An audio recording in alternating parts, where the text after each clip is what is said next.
السلام علیکم۔ Ninth class پچھلے لیکچر کے اندر ہم لوگوں نے اسپیسیفک ہیٹ کیپیسٹی والا ٹاپک پڑھا تھا۔ اس کے اندر ایک ٹیبل میں نے آپ لوگوں کو دیا تھا کہ منڈے والے دن آپ لوگوں کو وہ ٹیبل تیار ہونا چاہیے۔ اگر تو آپ لوگوں نے تیار کیا ہے تو پھر لیکچر سننے کے بعد آپ لوگوں کا تھوڑا سا ٹیسٹ ہوگا اس ٹیبل میں سے۔ تو آج کا ٹیبل بھی اسی ٹاپک سے ریلیٹڈ ہے۔ پچھلا ٹاپک آپ لوگوں نے ایک بار ریوائز کر کے پھر اس ویڈیو کو سننا ہے تو آپ لوگوں کے لیے زیادہ آسان ہو جائے گا۔ تو آج کا ہمارا ٹاپک ہے importance of large specific heat capacitor, heat capacity of water. ہم لوگوں نے پیچھے ہیٹ کیپیسٹی کو ڈسکس کیا تھا، اس کی ڈیفینیشن، اس کا یونٹ اور ڈفرینٹ ایلیمنٹس جو ٹیبل کے اندر دیے تھے ان کی اسپیسیفک ہیٹ کیپیسٹی ہم لوگوں نے دیکھی تھی۔ تو آج ہم لوگ دیکھتے ہیں کہ اس اسپیسیفک ہیٹ جو کیپیسٹی اس کا کیا استعمال ہے، کس کس جگہ پہ ہم اس کو استعمال کر سکتے ہیں۔ Specific heat of water is 4200 joule per kilogram per kelvin and that of dry soil is about 810 joule per kilogram per Kelvin. As a result, the temperature of soil would increase 5 times more than the same mass of water by the same amount of heat.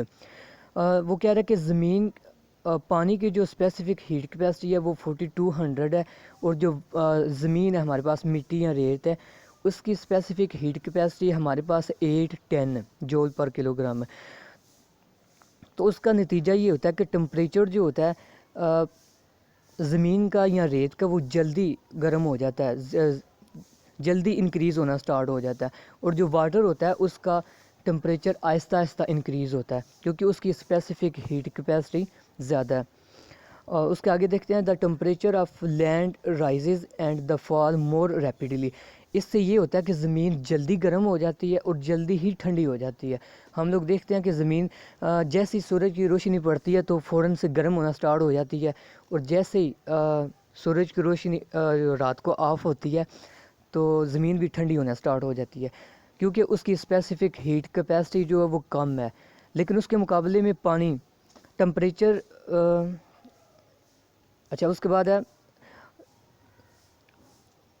land rise and fall more rapidly than that of sea, hence the temperature variation from summer to winter are much smaller at the place near the sea than land far away from the sea. Water has a large specific heat capacity. For this reason it is very useful in storing and carrying the thermal energy due to its high specific heat capacity. اچھا تو پانی کی ہم لوگ discuss کر رہے تھے۔ پانی جو ہے وہ اتنی جلدی گرم نہیں ہوتا، کم سے کم 2-3 گھنٹے کے بعد جب سورج کی روشنی پڑتی ہے تو سورج سے ہیٹ اپ ہو کے تو پانی آہستہ آہستہ گرم ہونا سٹارٹ ہوتا ہے، اور ہم لوگوں نے دیکھا کہ اگر سورج کی جو لائٹ ہے وہ آف ہو جاتی ہے جب شام کو تو پانی اتنی جلدی ٹھنڈا بھی نہیں ہوتا، زیادہ دیر تک جو ہے وہ اپنے اندر ہیٹ اپ انرجی سٹور کر کے رکھتا ہے۔ تو اس وجہ سے ہم پانی کو انرجی سٹور کرنے کے لیے بھی استعمال کر سکتے ہیں کہ پانی کو جب ہیٹ اپ کرتے ہیں تو وہ زیادہ دیر تک اپنے اندر انرجی کو سٹور کر سکتا ہے، اور اس انرجی کو ہم ایک جگہ سے دوسری جگہ ٹرانسفر بھی کر سکتے ہیں۔ تو یہ ہے کہ جن چیزوں کی اسپیسیفک ہیٹ کیپیسٹی زیادہ ہوتی ہے ان کو ہم لوگ استعمال کریں گے۔ اب دیکھتے ہیں کہ پانی جو ہے وہ اس کو کس جگہ پہ استعمال کر سکتے ہیں۔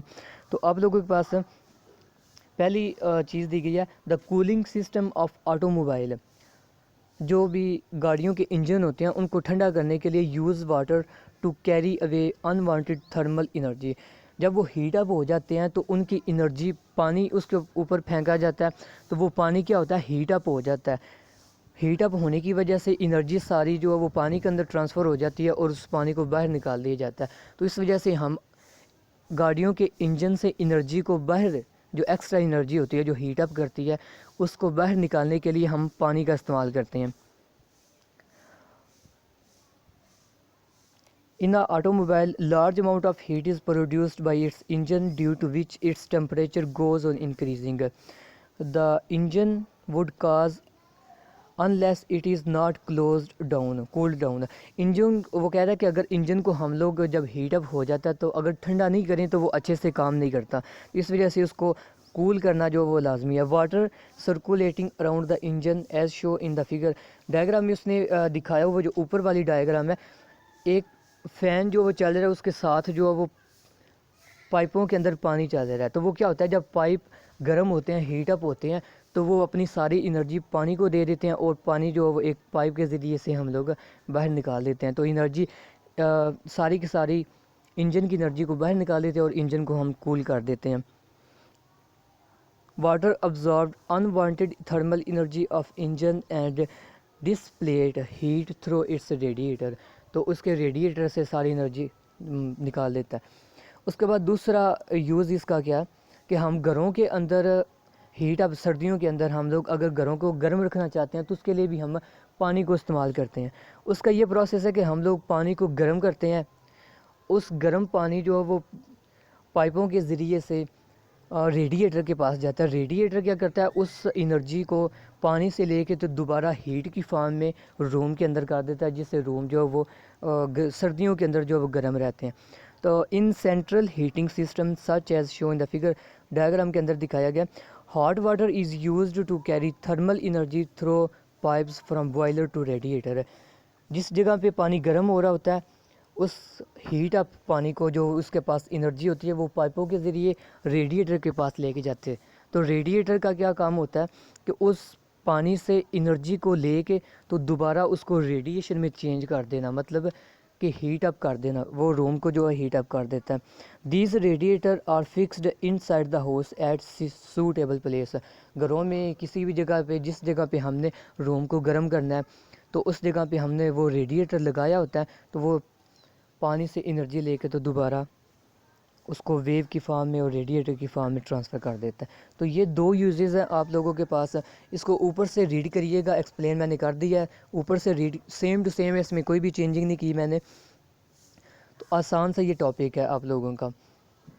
تو اسپیسیفک ہیٹ کیپیسٹی کا اگر آپ کے پاس لانگ کویسچن آتا ہے تو آپ لوگوں نے جو پچھلا لیکچر پڑھا تھا اور یہ والا لیکچر، دونوں لیکچر کمبائن کر کے لکھنے ہیں، یہ اس کے یوزز ہیں، تبھی آپ لوگوں کا ایک لانگ کویسچن کمپلیٹ ہوگا۔